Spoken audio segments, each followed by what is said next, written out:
Kelahiran Mama Kiai Haji Ahmad Fakih berawal dari cerita yang sangat unik, di mana sewaktu ayah beliau Haji Kurdi bin Haji Musa menuntut ilmu di pesantren Gudang, salah satu pesantren terbesar di daerah Tasikmalaya, sekitar tahun 1907 Masehi.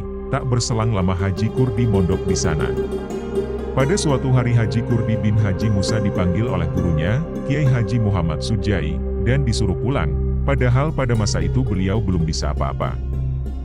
Tak berselang lama ketika beliau berada di kampungnya, beliau pun menikah dengan salah seorang gadis pilihannya, dan dari pernikahan inilah beliau dikaruniai seorang anak perempuan yang bernama Rukmini, karena beliau teringat perkataan gurunya, bahwasanya beliau akan dikaruniai anak laki-laki yang soleh, maka beliau pun menceraikan istrinya.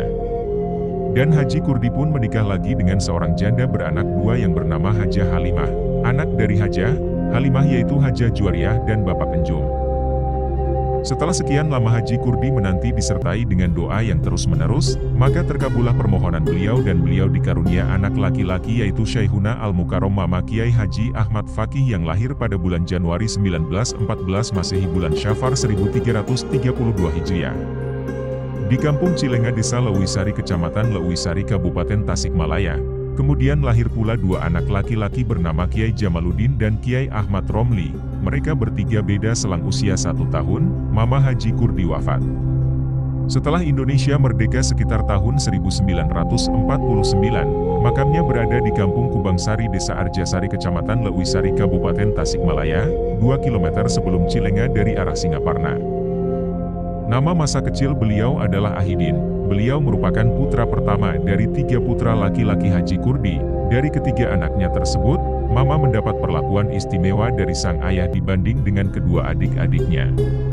Seperti halnya kalau kebetulan bepergian dengan membawa ketiga putranya tersebut, Haji Kurdi selalu menggendong Mama, anak tertua, sedangkan kedua adiknya dibiarkan berjalan sendiri. Betul-betul suatu keanehan yang akan mengundang keheranan dan ocehan orang-orang, tapi beliau tidak memperdulikan pandangan orang-orang tersebut. Hal ini mungkin berdasarkan keyakinan beliau bahwa yang digendong ini seorang ulama. Mama Syekhuna Kiai Haji Ahmad Fakih bin Haji Kurdi bin Haji Musa pertama kali menuntut ilmu di tanah kelahirannya kepada Kiai Haji Muhammad Syabani. Mama belajar mengaji pada Kiai Haji Syabani hanya mencapai ilmu syorof, itu juga belum tahqiq. Kemudian setelah lulus sekolah rakyat sekitar usia 12 tahun beliau berangkat menuntut ilmu ke Sukamanah Tasikmalaya kepada Kiai Haji Zainal Mustafa, pahlawan nasional dan salah satu alumni pesantren Kiai Haji Muhammad Syabani.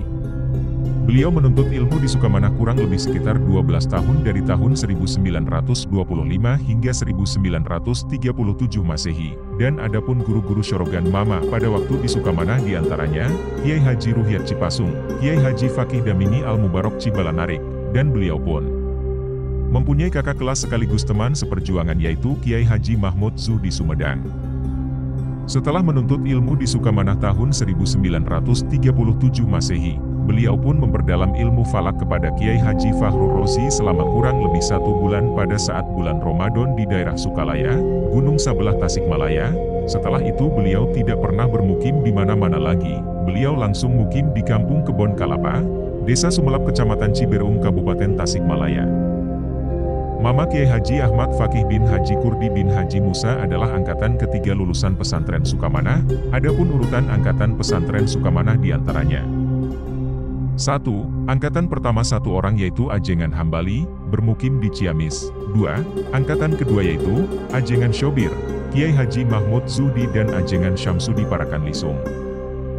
3. Angkatan ketiga yaitu Mama Kiai Haji Ahmad Fakih, Ajengan Burhan Sukahurip, Ajengan Marif dan Ajengan Emor Rancapaku, mengenai Wa Kiai Haji Hoer Afandi, pendiri Ponpes Miftahul Huda Manonjaya Tasikmalaya, ketika beliau menuntut ilmu di pesantren Lego Kringgit. Di pesantren alumni Sukamanah, beliau selalu mengikuti tarkiban studi banding ke pesantren Sukamanah Babadan angkatan kelima.